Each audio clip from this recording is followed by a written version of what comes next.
Olá, concurseiro, olá, concurseira. Meu nome é Louise Winkler, sou advogada no escritório Safra Araújo, escritório especializado em demandas envolvendo concursos públicos, e hoje vim bater um papo com você, candidato do concurso da Polícia Federal. Neste vídeo, iremos abordar rapidamente sobre todas as fases do concurso e os principais pontos que ensejam a intervenção do Poder Judiciário para combater os atos ilegais praticados pela administração, acarretando na eliminação injusta do candidato.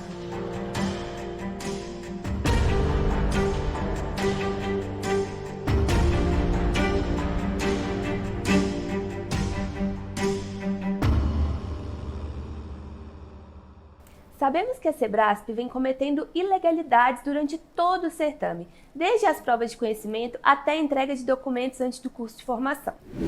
Nas provas de conhecimento, por exemplo, observamos na prova objetiva diversas questões passíveis de anulação pelo Poder Judiciário devido a erros crassos. Estamos falando de questões viciadas por abordarem conteúdo não previsto no edital, por erro material ou até mesmo erro na formulação da questão que não condiz com aquela disciplina cobrada. Se o candidato não concorda com o gabarito de sua prova objetiva, pode e deve postular a anulação dessas questões e aumentar a sua pontuação no certame. Da mesma forma, ocorre nas provas discursivas. Eis que, em muitos casos, candidatos contratam professores especializados na área para elaborar o recurso administrativo e o mesmo encontra diversas irregularidades na correção de sua prova discursiva. Os excessos voltam a ocorrer no exame de aptidão física e é importante observar nessa etapa a contagem das repetições pelos avaliadores, a competência técnica para aquele avaliador estar desempenhando tal função e, principalmente, as condições de realização dos testes para que não tenha falta de isonomia entre os candidatos.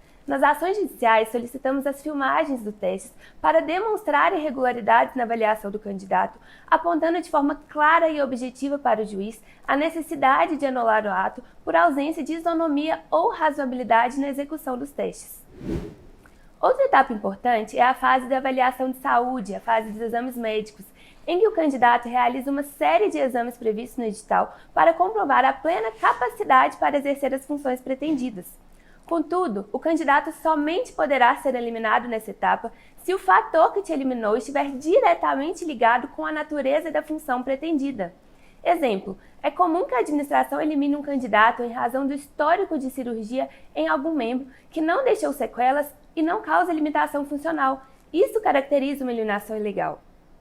Nos processos, poderemos requerer uma perícia judicial em que o juiz irá nomear um médico ligado à especialidade que eliminou o candidato para verificar a validade do exame, bem como se o mesmo foi realizado por profissional da especialidade adequada e se aquele fator que te eliminou irá impossibilitar dele exercer as funções do cargo pretendido. Importante ressaltar também o grande número de eliminação de candidatos com deficiência, mesmo diante da comprovação de sua deficiência pela própria lei de PCD. A Sebrasp vem reprovando diversos candidatos nessa situação pelo mesmo motivo, de forma completamente arbitrária, o que enseja a intervenção do Poder Judiciário para reverter essa injusta eliminação. Da mesma forma, ocorre na etapa psicológica, em que são aplicados testes psicotécnicos nos candidatos. Contudo, a realização dessa etapa precisa estar em conformidade com as diretrizes do Conselho Federal de Psicologia.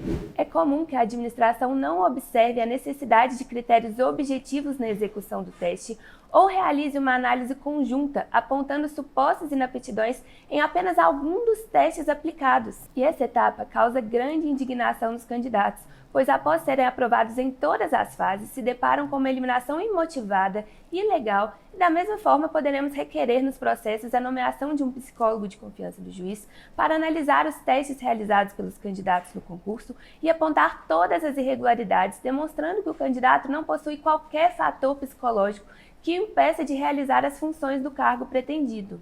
Importante mencionar também, pessoal, a fase da investigação social. E é muito importante que os candidatos não negligenciem essa fase. E sempre recomendamos que o candidato não omita nenhuma informação, pois já é entendimento consolidado de nossos tribunais superiores que o candidato somente poderá ser reprovado nessa etapa mediante uma sentença penal condenatória transitada em julgado, até pelo princípio da presunção de inocência que deverá ser observado. Então, você não deve deixar de citar nenhum fato por medo pois a omissão sim pode te eliminar no certame. E caso a administração o considere inapto por responder processo em andamento, por encontrar registros de boletim de ocorrência em seu nome, o Poder Judiciário poderá ser eficaz para reverter essa situação. Outro fator absurdo que vem ocorrendo neste certame é a validação dos candidatos cotistas por meio da banca de heteroidentificação. Saiba que é possível discutir os critérios de avaliação utilizados durante o procedimento de heteroidentificação por meio do Poder Judiciário. Sabemos que essa fase violou cabalmente o princípio da isonomia, eis que além de utilizarem somente uma análise visual por meio do critério fenotípico, realizaram perguntas diferentes para os candidatos. Por exemplo, para um candidato perguntou somente se ele se considera negro, e para outro perguntaram questões sobre racismo, sobre a cultura negra, entre outras. Se você não concorda com o resultado atribuído pela banca, podemos discutir o seu direito de concorrer pelas vagas destinadas a cotas por meio do Poder Judiciário, colecionando provas como fotos, histórico familiar, dados do IBGE, entre outros. Importante mencionar também que a fase dos envios de documentos, em que candidatos são eliminados por mera formalidade, em virtude de documento que não compromete toda a jornada do candidato no certame, que nessa altura já foi aprovado em todas as fases do concurso. Assim, seja qual for a etapa que te eliminou, nas ações judiciais poderemos realizar um pedido liminar para que, se demonstrado todos os requisitos, seja autorizada a sua participação imediata nas demais etapas do certame, para que você não precise aguardar o término do processo. Não deixe que todo o seu esforço seja descartado por conta de mais uma arbitrariedade cometida pela Sebrasp. Não desista de lutar por aquilo que tanto batalhou. Nós, do Escritório Saf Araújo, somos um escritório especializado em demandas envolvendo concursos públicos e ajudamos muitos concurseiros em diversos certames do país. Te convido a acessar o nosso canal no YouTube e assistir diversos outros vídeos em que demonstramos diversas irregularidades cometidas pela administração na execução dos concursos. Nos encontramos à inteira disposição para sanar toda e qualquer dúvida. Um forte abraço, pessoal!